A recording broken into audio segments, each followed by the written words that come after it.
So I've been thinking about these issues in the context of women's rights and medicine. So I've been teaching medical ethics. We've been talking about different healthcare systems, and we have a very dystopian healthcare system in the United States, in my view. I would agree with you. 700,000 Americans a year go bankrupt because they have unexpected illness that's very expensive and they can't pay for it.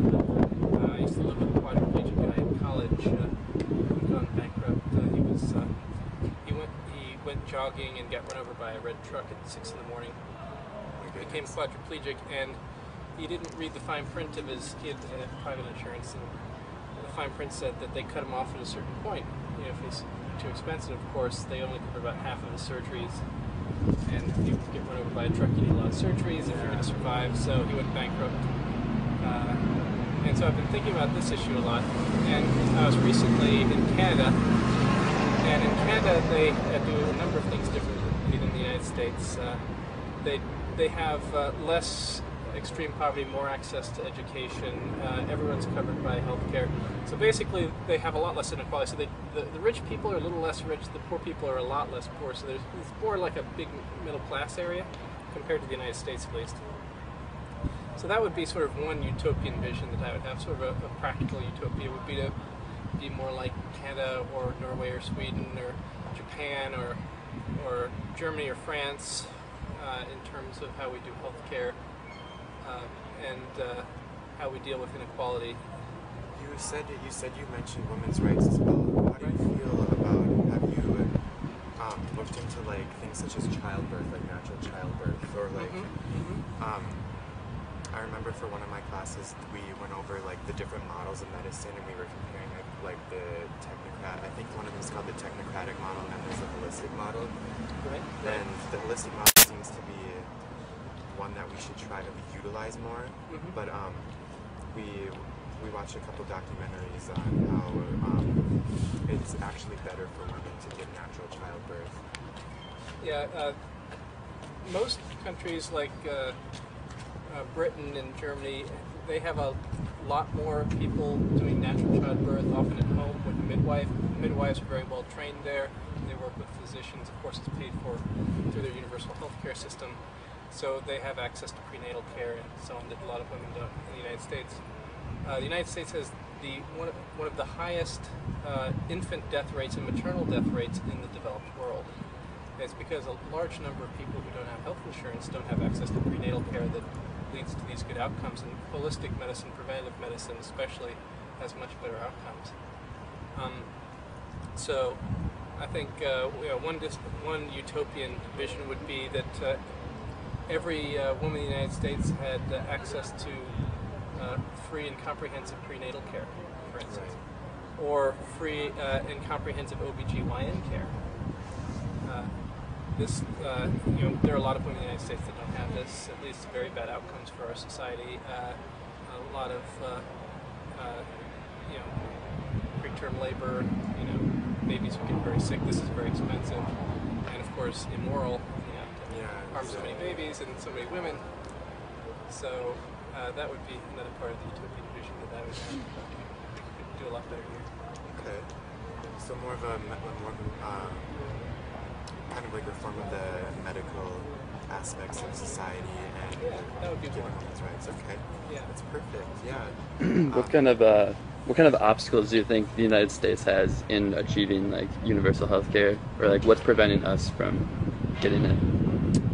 Well, there's a number of problems. We have a system that's been in place for a long time. It's hard to change systems.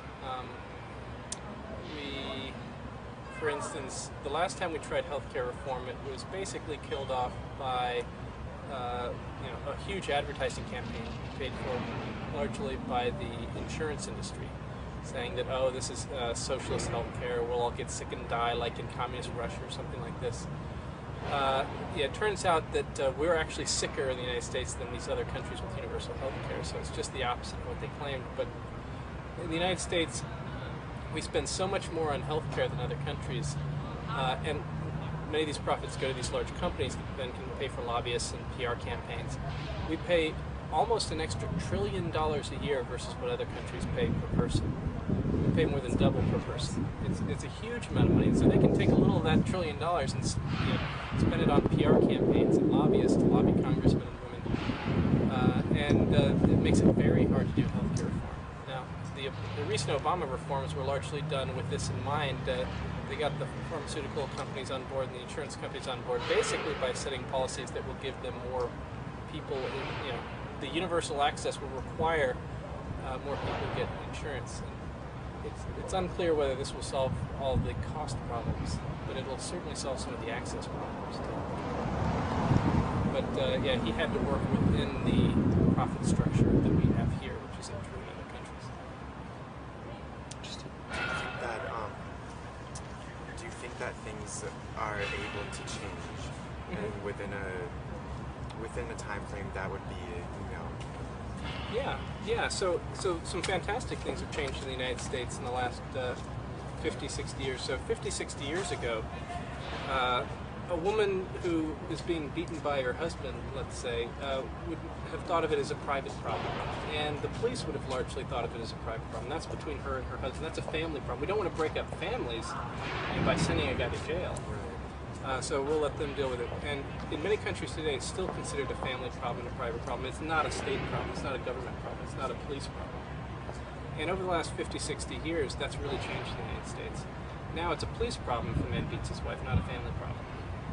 And but that was only one of the steps. So if a police goes and says, okay, stop beating up your wife, and then he leaves, well,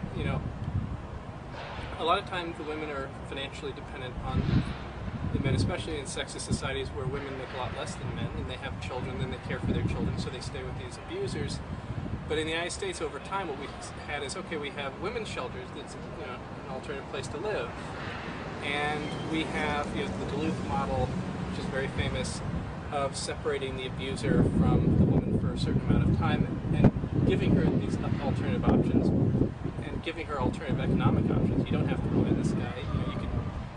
Here's some places where you can get jobs. Here's some places you can live for a while. We can help out in all sorts of ways. If we don't have economic alternatives, then people will basically live with abusers. And we've done a lot of work in this area that have helped a lot of women in the last 50, 60 years. We can still do a lot more work. We're not nearly all the way to the utopia, but we're a lot better than we were 50, 60 years ago. And there are certain places in the world that are basically, like the United States 50, 60 years ago, where there's a woman in Guatemala who went to a judge, and her husband would beat her until she was passed out, and the judge told her to cook the beans the way he likes it, and it wouldn't be a problem. And that she just needs to deal with this inside the family. Right. And they consider divorce immoral there, and a lot of it is affected by religion too. Yes, that's right. So perhaps an unsafe haven in particular too. Sure. Yeah, these are institutions that didn't exist a number of decades ago, and they make a big difference. So things have improved dramatically in certain areas, although we can still do a lot more.